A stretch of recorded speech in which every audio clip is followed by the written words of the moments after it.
Let's talk about how to finally beat procrastination and sustain it long term without ever falling back into.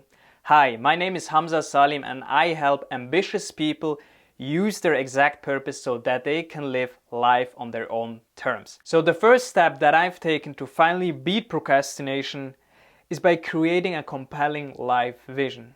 You see, one of the reasons why we procrastinate and hesitate on the things that we know we gotta do is that we don't have a long-term vision for our lives. And in order to create a long-term vision, I ask myself, if I only could choose 5 goals for the rest of this year, which ones would I choose? And by asking myself this focusing question, it ensured that my goals had meaning and direction. And one of the antidotes to procrastination is clarity and direction. Speaking about goals, let's move on to the next step on how to beat procrastination. Chunking your goals down into small, actionable steps. Another reason why we procrastinate and hesitate on our goals is that they are not actionable. And I had to learn this the hard way because I always thought if I know my vision and if I have goals, then I shouldn't procrastinate. But it was happening over and over again until I found this very potent tactical framework. So if you really want to destroy procrastination, you want to use this formula.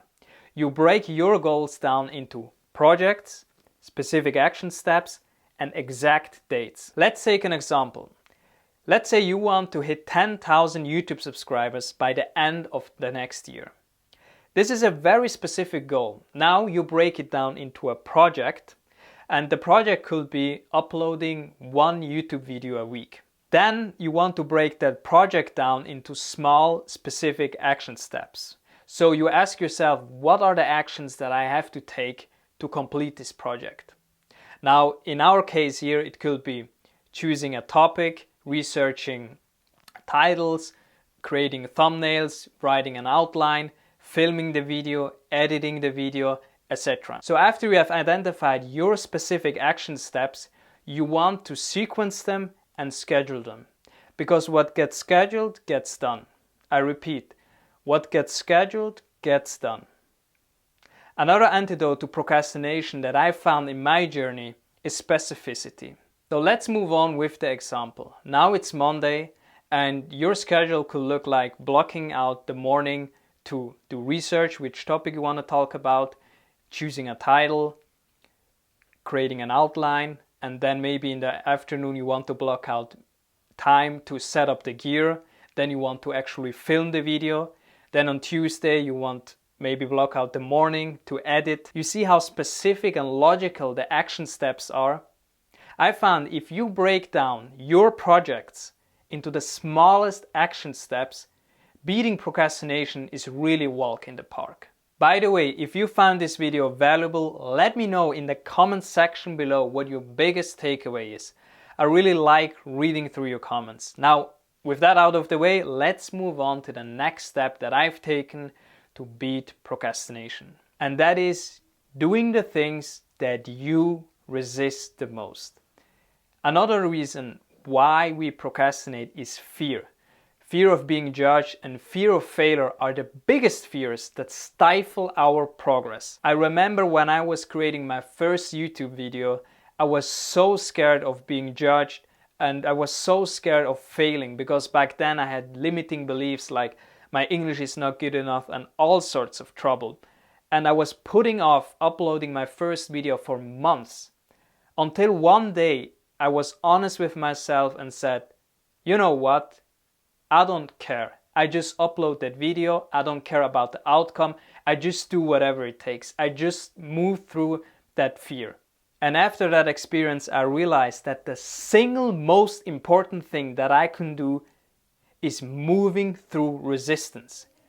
Training myself to do the things that I resist the most. Sometimes the urge to procrastinate is huge, and even if you have clear goals and clear action steps, the urge to procrastinate never goes away because we are bombarded by distractions.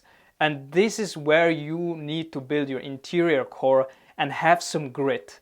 because the more you do this, the more your willpower increases. Then you will be able to be in a state where procrastination can't really affect you. So talking about distractions, I've already hinted at the next step that I've taken to beat procrastination. And this is to strip out distractions from your work environment. You can have the biggest willpower, you can have very clear goals, you can have clear action steps, but if your environment is distracting you, you won't be able to resist procrastination. Constantly removing distractions from your work environment is a vital step in order to keep your focus high and your ability to resist the urges of procrastination. You can bring on the most focused person in the world in a bad environment, in an environment full of distractions, and he won't be able to focus as much as he would usually do. Now, environment is very important, and I personally design my workspace very clean and minimal. I like to keep things organized, I like to keep things clean, and I block off sites when I work, like social media sites or other entertaining based sites, and I ruthlessly commit to removing distractions when I work. So you want to have no notifications on your phone and on your desk when you work. I personally take it even a step further. On my iPhone, there's always the not disturb mode on. On my MacBook, the same. No one can reach me, I don't see it. I only check my phone in breaks and after finishing work. And by ruthlessly eliminating distractions and other trapdoors in my work environment, my ability to resist procrastination and focus longer has skyrocketed. And again, these are the most powerful steps that I've taken to beat procrastination and sustain it for most of my days. Number 1, having a long-term vision. Number 2, breaking down your goals into the smallest action steps. Number 3, consistently doing the actions that you resist the most. And number 4, ruthlessly removing distractions from your environment. Now, I trust that you can certainly use these powerful steps that I've shared with you to beat procrastination. I've found that the people that get even better results are those that are very clear on their life's purpose. If you are someone who wants to go deeper and level up even more, make sure you watch this video where I systematically break down how you can find your exact life's purpose. Thank you for watching, and I see you in the next video.